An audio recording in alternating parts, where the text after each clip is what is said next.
So I'm going to tell you a story that most people don't know about me, even the ones that are close to me. And it's a story that I had to tell today briefly, not knowing that this story was going to even come up or how it wasn't even related to what we were talking about. And it just proves the fact that, unpacking trauma is not very much like unpacking at all. The buzzword is to unpack. Let's unpack, these things that happen to you. Okay. I mean, that suggests a sort of control over the situation. Like, if I unpack a suitcase, I'm choosing to put all that shit away. And for me to unpack anything, it takes a long time. In fact, it took me about 6 months to unpack from Scotland, my 2018 trip to Scotland. I mean, my suitcase just sat there. So unpacking trauma is usually pretty messy and unpredictable, and unless you're doing some sort of, really intensive therapy, it's more like, I don't know. It's just scattershot. I mean, you never know what's going to come next. Anyway, I was not expecting to relive a situation today that I did, and I thought it would make a really good story to tell on this podcast, since it's my life as a social experiment, which means everything's on the table, and when stuff comes up, I need to put it out there for my record, to help others, whatever ends up happening with it, it's out of my control now. So we were talking today, or I was set off this morning. And for those who know me, that can happen easily. And just reading an article in the newspaper that came out this weekend, and it was covering an event that we just put on, a really big event. And within the article, I was personally brought up in the article, and it was all very positive, but the author mentioned me and said that I am a staff member that helps bring in the entertainment for the event. And yeah, that's true. I am a staff member, and I do bring in entertainment for the event. However, my title is Associate Director of Live Performance, and I do a lot more than that. And that comment in and of itself is nothing. I mean, who cares? Please understand that most of what you read in the paper is inaccurate and badly written, secondhand, and just, it's... So who cares? Why would I care? Why would I care that my title wasn't mentioned, and what I do for this organization was glossed over and vaguely described? But that wasn't it. I mean, that's one bit. It's one piece of a larger puzzle, or I don't know, to put it a different way. I don't know. I'm driving right now, and I'm forcing this content into this small window of time that I have, and that irritates me too. So now I'm doubly set off. Anyway, what was said in the article was not a big deal in and of itself. What was said after the interview last week, in addition to what was said in the article, made it a bigger deal.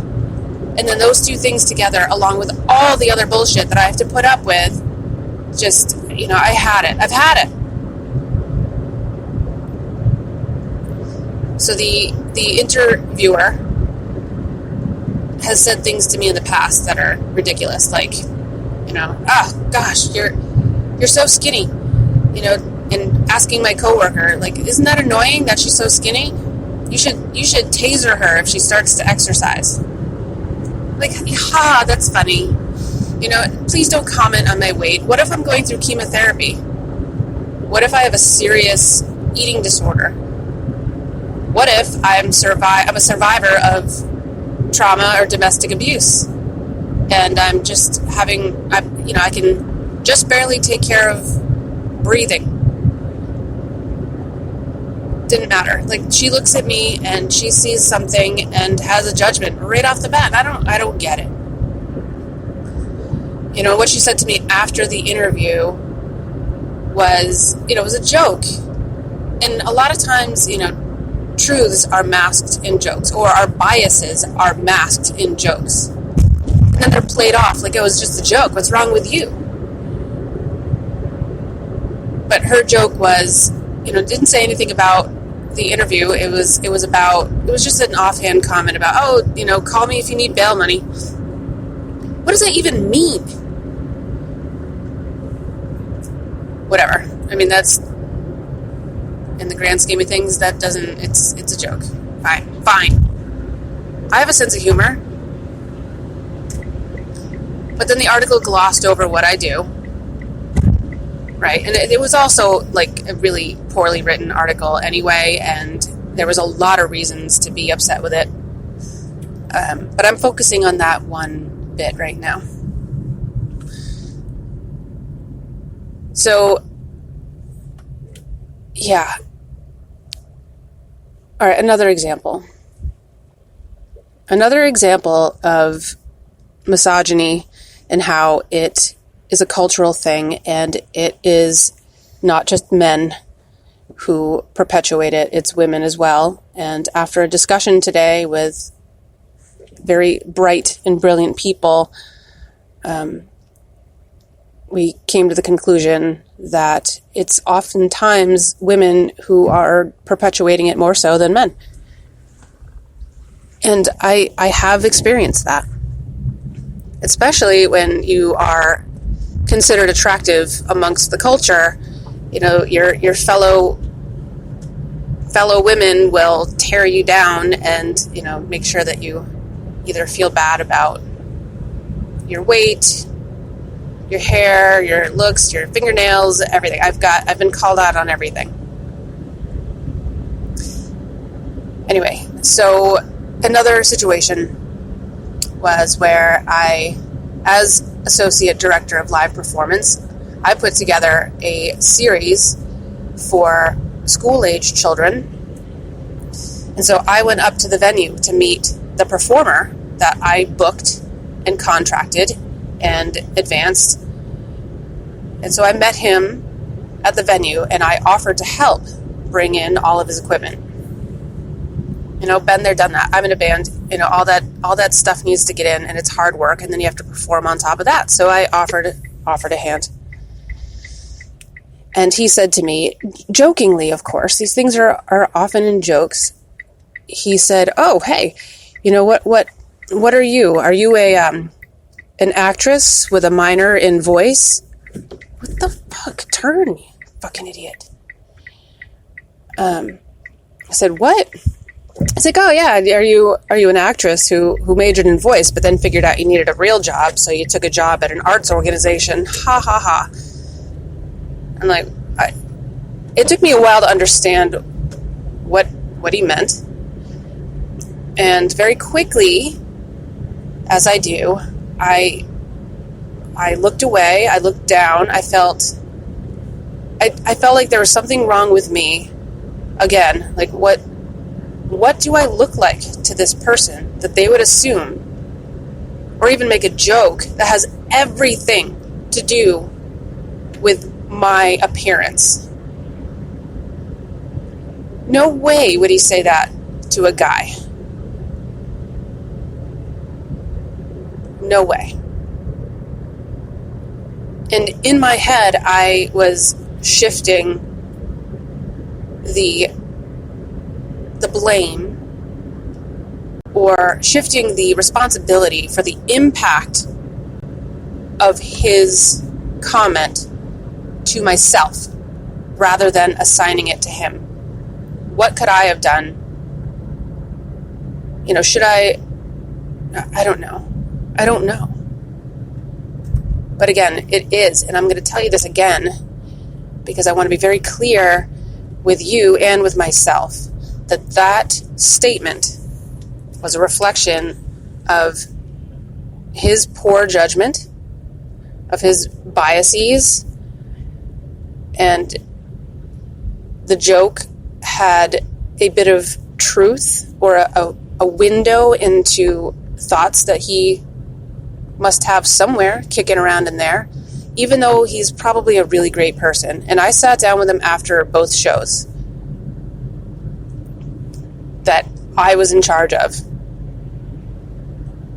And I spoke to him at length, and he was a really brilliant guy with a great history and does great things. And we entertained over 700 kids that day.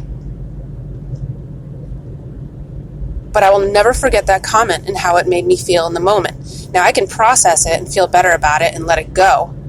But that immediate reaction within my heart, which was just, my heart sank down to my feet.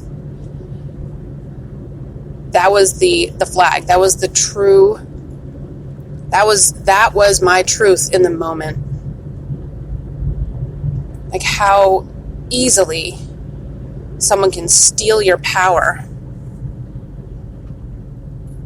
just by making a comment like that.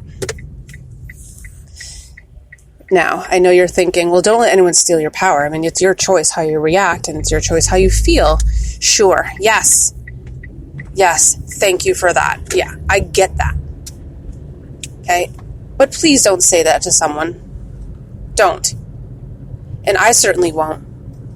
How someone feels in the moment when those things are said is their truth. And I know that's sort of a buzzword now. Your truth. But you have to realize that the intent may not match the impact, but it's the impact that matters. And so if you fucked up and you said something wrong to someone and you see that it hurt their feelings, you can't take it back. But you can change your behavior in the future. Don't say that shit. And so what I did, the mistake I made, which I'll continue to make until I feel more comfortable with it, which is part of this project. You know, I'm getting more comfortable with using my voice and claiming my power. What I should have done was say to him, hey, you know, that's kind of offensive for you to say that to me. No, actually, I am responsible for you being here, and I am responsible, or I have the power to bring you back or not. So, yeah, I'm the associate director of live performance at my place of work, and it's because I am really good at what I do. I'm not an actress. But I didn't do that. You know, sometimes I feel like it's not my job to teach everyone to treat me better. Anyway.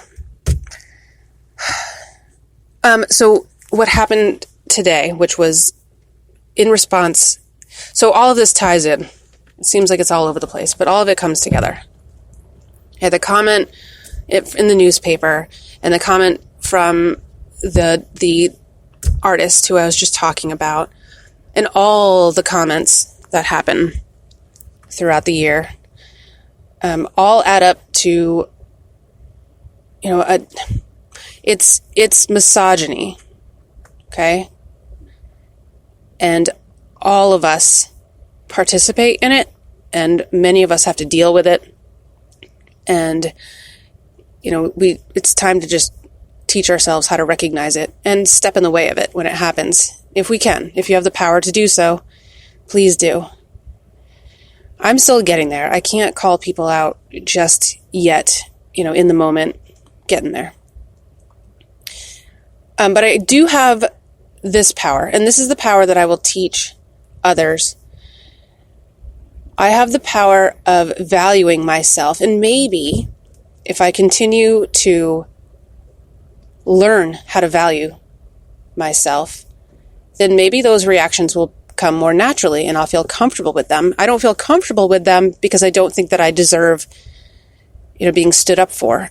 And that's all internal. That's my internal landscape. And unfortunately, which I won't talk about all the trauma, I've been traumatized and abused